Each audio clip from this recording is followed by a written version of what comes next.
Olá, seja bem-vindo ao Entrevista Roma News, dessa vez com a secretária de Estado de Cultura, Úrsula Vidal. E quem começa a fazer a pergunta é a minha colega Aline Brelaz. Úrsula, seja bem-vinda. Seja bem-vinda, Úrsula, aqui mais uma vez, o portal Roma News. Eu queria começar falando sobre questões políticas, antes da gente entrar, especificamente nessa questão cultural. Você saiu do PSOL aceitando o convite do governador Helder Barbalho e surgiram muitas polêmicas, muitas questões. Acredito que muitas pessoas já devem ter perguntado para você, mas eu queria saber como que ficou a sua relação com o PSOL. Olá, Alice, olá, Aline, olá a todas e todos, essa galera que está acompanhando a gente nas redes sociais, pelo portal Roma News, gratidão por esse espaço.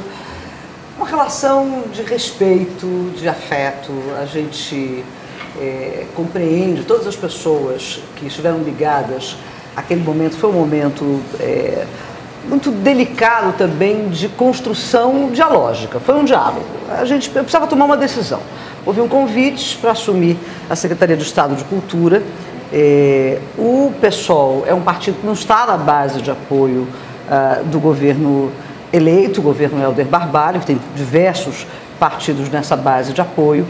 E eu sabia que se eu tomasse a decisão de aceitar esse convite, eu não poderia permanecer no partido na medida que o partido tem uma construção, o partido tem uma posição dentro do espectro político ideológico partidário. É uma missão tão gigantesca. Eu sou uma ativista cultural, sou uma militante ambientalista, tenho uma história de 3 décadas na comunicação, sou produtora cultural, documentarista, trabalho com audiovisual. Portanto, eu também lutava por esta representatividade de as pessoas construindo juntas, as fazedoras e fazedores de cultura construindo juntos essa política de cultura, de promoção social, de desenvolvimento humano por meio da cultura. Então, eu percebi que era uma oportunidade muito preciosa de nós estarmos dentro dessa grande máquina pública, desse organismo que poderia ter essa transversalidade, esse diálogo, essa construção com outras secretarias, inclusive. Vamos construir territórios de paz a partir de uma integração entre todas as secretarias, com políticas culturais, com políticas de educação, com políticas de educação ambiental, de prevenção, de uma saúde que seja uma saúde integral, que é uma saúde, não só uma saúde desse corpo, mas uma saúde da mente, uma saúde com todos os direitos plenos garantidos e assegurados. E o partido compreendeu, se posicionou dentro do seu espectro político partidário. A gente construiu juntos essa questão dessa resposta, inclusive ao público, do meu afastamento, da minha saída do partido, mas eu continuo tendo relações afetuosas com diversas lideranças e militantes do partido que compreenderam, inclusive, a minha decisão. E qual é o futuro político da Úrsula Vidal? Candidata, pode ir para o MDB? Eu não sou candidata nesse momento, meu futuro político é fazer a melhor gestão que a nossa equipe, que é uma equipe que está cheia de amor para dar. A gente está com muitas ideias, pessoas que já vêm desta construção dentro das suas linguagens, fazendo de maneira autônoma muitas vezes, sem o menor suporte ou apoio, ou valorização, ou fortalecimento, sem acesso à difusão, inclusive, à circulação dessa produção cultural, essa galera toda, esses profissionais extraordinários, com formação acadêmica, muitos deles, a maioria, inclusive, estão dentro dessa equipe querendo fazer. Nesse momento, essa é a única coisa que passa na nossa cabeça e no nosso coração, fazer a melhor gestão que nós pudermos dentro da Secretaria de Cultura. Então, por enquanto, você não vai se filiar a nenhum partido? Não vou me filiar a nenhum partido. Vou ser secretária de Estado de Cultura com esta equipe, com sangue no olho. Vamos passar para a Alice aqui, que ela quer fazer umas perguntas mais envolvendo mais a cultura. A gestão que você está falando, essa gestão atual vai manter ações do governo passado, como, por exemplo, o Festival de Ópera, a Feira do Livro e outras ações que ficaram como marcas do governo passado? Lissa, é muito temerário quando a gente coloca na caixa da gestão eventos que são eventos do Estado, da cidade, da agenda cultural da cidade. O Festival de Ópera é um evento que é da agenda cultural do Estado do Pará. Da mesma forma, a Feira do Livro. Da mesma forma, a Feira do Livro. E ela, inclusive, acontece em salões em outras cidades. O que nós queremos é redimensionar, melhorar a configuração desses eventos para que eles sejam mais inclusivos, para que eles aconteçam de maneira mais descentralizada, que eles possam ter ações que são ações em formatos e versões que possam circular esse Estado, fazendo formação profissional, aprendendo com as pessoas que já fazem nos territórios, porque há uma cultura muito... eu também chamaria de temerária, que é a cultura de vamos chegar para dar uma oficina e ensinar as pessoas a fazer. As pessoas já fazem nos seus territórios, as pessoas já sabem fazer. Inclusive, o próprio processo de alfabetização musical, que ele, por exemplo, que é uma política da Fundação Carlos Gomes, evidentemente que há uma metodologia de alfabetização musical, de formação musical, mas em cada território há instrumentos, há batidas, há tradições, há ancestralidade, há memória, há oralidades, que essas oralidades elas se incorporam ao fazer artístico e cultural desses territórios. Então nós sempre vamos também para aprender. Então é um pouco a proposição de uma mudança de lógica. Evidentemente que nós temos muito a ensinar, mas nós temos muito a aprender nesses territórios. E a gente acredita que dessa forma a gente faz uma política cultural, que seja uma política cultural com muito mais espraiamento, com muito mais adesão da sociedade, com capacidade de enraizamento nos territórios dessa política cultural. Não uma política de eventos que vai lá, faz o evento e vai embora. E aí, só no ano que vem. A gente quer ficar, a gente quer permanecer, que seja uma política permanente. Tá. Tem uma outra pergunta, Aline? Tudo bem? Pode fazer. Você falou da Fundação Carlos Gomes, mas nós temos a Fundação Cultural do Pará e eu queria saber se a Secult tem algum interesse em incorporar a fundação para si. Na gestão passada, houve uma reforma administrativa que fracionou a Secretaria de Cultura e deixou a Fundação Cultural do Pará independente do ponto de vista orçamentário e administrativo, a Secult independente do ponto de vista administrativo e orçamentário. Nós consideramos muito ruim essa reforma administrativa. Primeiro que foi um enxugamento de recursos, uma desidratação das políticas públicas, uma falta de diálogo na construção com esses dois organismos que eles só funcionam de maneira complementar. E durante muitos anos a Secretaria de Cultura ela ficou estruturada para fazer obras. A política cultural é uma só. É uma política cultural que vai seguir uma diretriz, que é uma diretriz como que uma espinha dorsal desse grande organismo que é o Estado, onde existem artérias,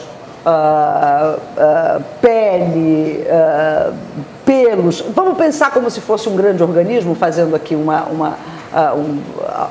usando uma alegoria. Então, cada secretaria dessa é ou um órgão ou uma parte desse gigantesco organismo que vai se articular de acordo com essa espinha dorsal, que é o Programa Territórios de Paz.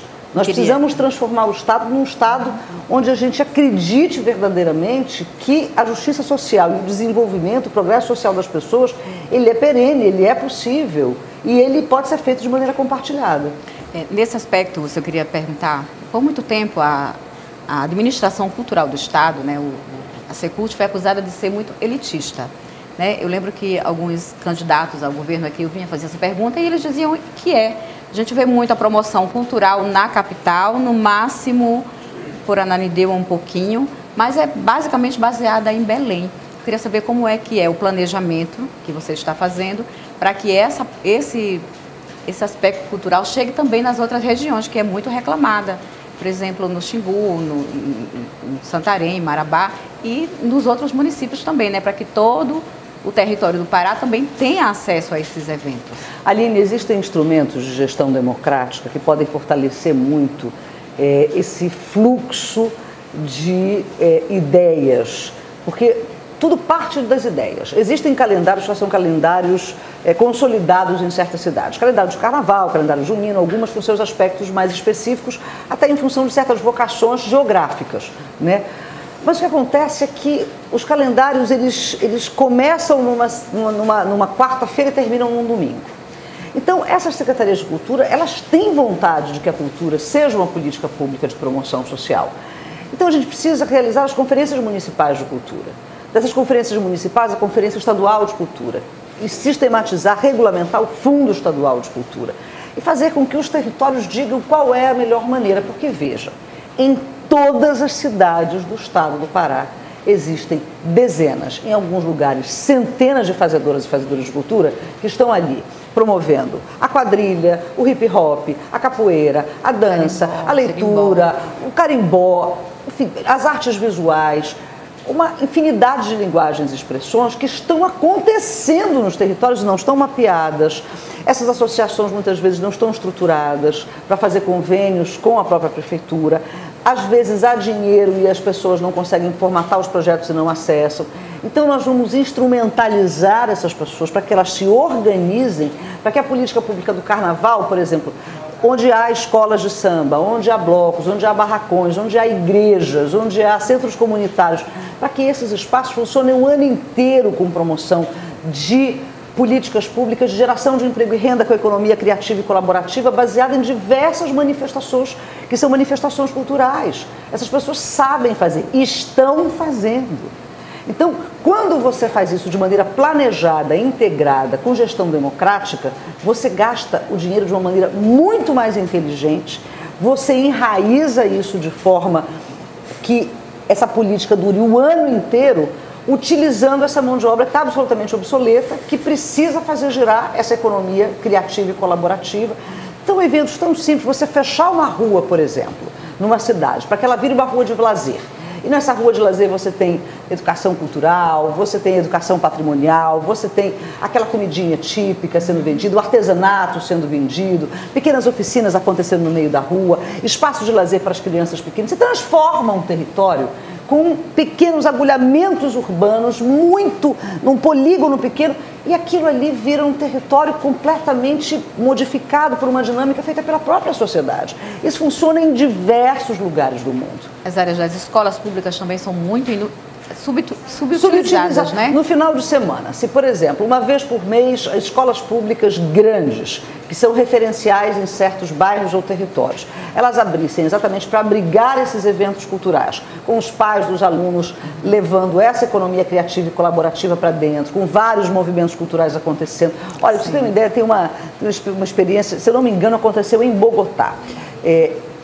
A prefeitura contratou todos os alunos da Escola de Teatro de Bogotá para que fizessem uma ampla campanha lúdica e artística de educação no trânsito, nos lugares onde havia um registro maior de acidentes de trânsito.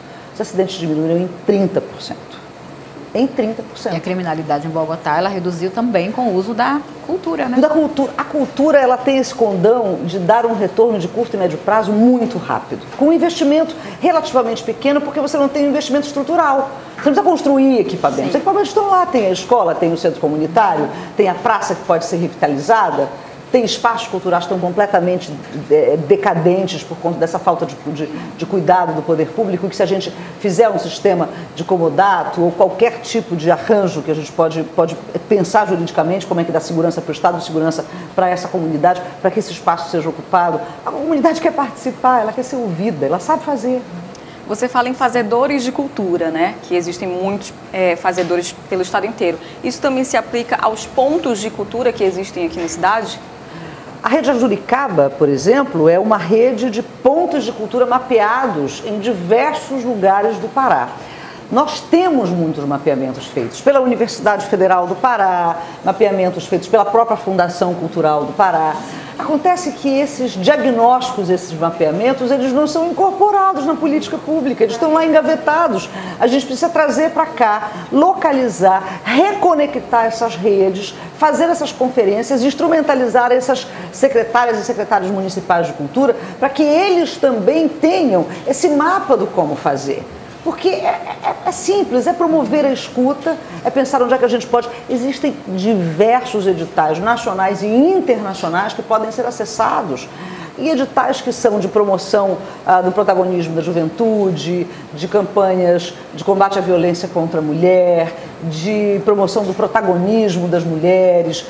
Tudo isso pode envolver projetos de economia criativa e colaborativa com os aspectos relacionados à linguagem e expressão incorporados na elaboração do projeto. Dá para fazer. E ainda com relação... Só um minutinho, porque é só para continuar o pensamento. Okay. Com relação a isso, vocês pensam em estreitar o relacionamento com empresas privadas? Porque, por exemplo, eu fiz uma entrevista aqui com o pessoal do BDZ, aquela galera da arquitetura, e também com o pessoal do Circular, Cidade Velha, Campina. E apesar do Circular não ser uma empresa privada, mas eles acabam pegando pessoas de pequenas empresas e tudo para movimentar o centro de Belém. Vocês têm alguma perspectiva com relação a isso, de integrar esse empresariado para trazer para a cultura movimentar mais? Olha, a gente pode trabalhar diretamente com empresas, podemos trabalhar também com entidades de classe, porque percebe. Nós temos a Associação Paraense de Supermercados, nós temos o Sindilojas, nós temos a Associação Comercial do Pará, nós temos a FIEPA, nós temos diversas entidades, nós temos o SEBRAE, que será um parceiraço. Estou aqui já me comprometendo em fazer essa visita, Rubinho, que a gente vai fazer muita parceria. Então, essas entidades são entidades que elas todas são muito articuladas. Então, a gente entrar no espaço de um shopping, no espaço de um supermercado, de lojas do centro comercial, para fazer políticas públicas de educação ambiental por meio da arte, por exemplo. Olha a capacidade imensa que a gente tem nesses espaços de grande circulação de reeducar as pessoas. Na verdade, é uma educação que não somos nós que educamos. As pessoas elas se reeducam na medida em que elas são tocadas por algo que as sensibiliza. Então, é de sensibilizar as pessoas para a compreensão de que a manutenção da limpeza da cidade é uma responsabilidade coletiva. Embora haja responsabilidade da prefeitura de implementar a coleta seletiva, o plano municipal de gestão de resíduos sólidos, essas questões todas. Mas veja como nós temos a possibilidade de capilarizar e de potencializar essa comunicação, além das redes sociais, que a gente vai usar muito rede social para poder trazer as pessoas para dentro do projeto. No final do ano passado, Úrsula, viralizou nas redes sociais fotos do Museu do Marajó, aquele museu lá criado pelo padre Giovanni Gallo, em Cachoeira do Arari, e que o museu foi fechado por falta de manutenção. A prefeitura repassava, se eu não me engano, eram R$600 por mês, e as pessoas que tomavam conta acharam que não tinha mais condições. O museu está lá, história da Amazônia, história dos marajoaras. A Secult tem algum interesse ou algum plano para, sei lá, para incorporar esse museu ou para dar uma ajuda para que o museu não feche as portas? Nós vamos lá dia 20, nós já recebemos o prefeito de Cachoeira do Arari, nós já fizemos um levantamento das obras emergenciais, estamos em contato com a Irmandade de São Sebastião, o governador Helder Barbalho vai lá no dia 20, nós vamos fazer uma visita ao museu, vamos fazer uma visita técnica com a nossa direção de patrimônio, a nossa direção de cultura e a nossa direção do sistema integrado de museus. Isso foi a prioridade número 1. Assim, quando nós entramos, porque sabíamos que era emergencial. Mas a gente precisa respeitar o calendário de eventos da cidade. Por exemplo, dia 10 começou a festa, vai até o dia 20. A festa de São Sebastião em Cachoeira do Arari, que é uma festa centenária. Então, nós vamos exatamente no encerramento da festa, para prestigiar a procissão e para fazer essas visitas técnicas no museu, já levando esse plano emergencial e levando também um projeto de gestão compartilhada, porque nós não queremos trazer o museu para a Secult. O importante é que a Secult sim esteja presente na gestão do museu, dando suporte orçamentário, fazendo um projeto de revitalização absolutamente imediato, nós também já estamos levantando isso, mas que a Irmandade e a comunidade tenham também responsabilidade, participação e o direito do desenho da política de utilização daquele espaço, porque o espaço é da cidade. Sim. Então isso é importante, sempre respeitar o território. Com relação à Lei Semear, o que os produtores culturais do Estado podem esperar? Nós precisamos entender se a Lei Semear, ela não está no escopo de responsabilidade de gestão da Secult, ela está no escopo de responsabilidade da Fundação Cultural do Pará. Mas como a política é integrada, evidentemente nós vamos fazer isso de maneira coletiva, né? Nós, gestores, e nós, fazedores de cultura, porque é preciso entender se ela está funcionando, se ela está efetivamente promovendo o desenvolvimento humano, porque o que acontece é que os artistas todos, e eu me coloco nesse lugar como uma produtora cultural também, nós temos um desejo de realizar projetos culturais, que são projetos culturais que vêm da nossa história, do nosso imaginário, da nossa observação, das histórias que queremos contar. Mas a gente precisa integrar isso também a essa política pública de resultado dos territórios. Então, se vamos fazer um grande evento, uma virada cultural, com um projeto extraordinário, por exemplo, que aconteceu em Belém, não podemos fazer em outros territórios? De que maneira a gente vai fazer isso incorporando os saberes da população? Como é que a gente pode fazer isso de maneira integrada com essas associações de moradores, com esses conselhos, por exemplo, os conselhos comunitários de segurança pública, eles são formados por pessoas que têm uma capacidade imensa de articulação nos seus territórios e têm a confiança das pessoas dos líderes comunitários. Dos líderes comunitários. Essas pessoas podem estar junto conosco pensando num grande projeto cultural na cidade. Porque aí a gente chega nos lugares, a gente ganha adesão e a gente não só chega, a gente fica. Em relação à extinção do Ministério da Cultura pelo governo federal, o que isso afeta culturalmente o estado do Pará? Aline... O que prejudica essa relação de fazer a política cultural? Veja, o estado do Pará é o único estado brasileiro que não está inserido no Sistema Nacional de Cultura. Né? Portanto, nós não estamos incluídos nas metas do Plano Nacional de Cultura, que são metas construídas ao longo de um ano com milhares de pessoas do Brasil inteiro. Ou seja, dessas pessoas que vêm dos territórios e que já fazem. Ou seja, foi um plano construído para funcionar e potencializar a roda que já estava girando. Então, nós precisamos entender o seguinte: se esta extinção do Ministério da Cultura, ela também diminui atribuições, orçamento, se ela suspende, por exemplo, editais que foram editais já ganhos e que serão desembolsados agora para os realizadores, nós não sabemos ainda. Nós sabemos que isso foi um baque muito grande do ponto de vista simbólico. Um ministério que não tem mais um nome, um lugar, não tem mais um ministro que possa falar pela política pública. Mas nós acreditamos que nós vamos fortalecer o Fórum de Secretários Estaduais de Cultura, vamos fortalecer as comissões de Educação e Cultura na Câmara Federal, no Senado da República, para que nós juntos possamos fazer os diálogos e as construções políticas necessárias para assegurar o que precisa ser feito, investido dentro da política cultural do Brasil. E existe algum alinhamento da Secult com relação à Funtelpa, que até agora não tem presidente? Olha, a Funtelpa é difusão. A gente não consegue pensar em promoção e produção artística e cultural se a gente não pensar em difusão. Né? E então, o arquivo que a Funtelpa tem de documentários, o arquivo cultural da Funtelpa é precioso, né?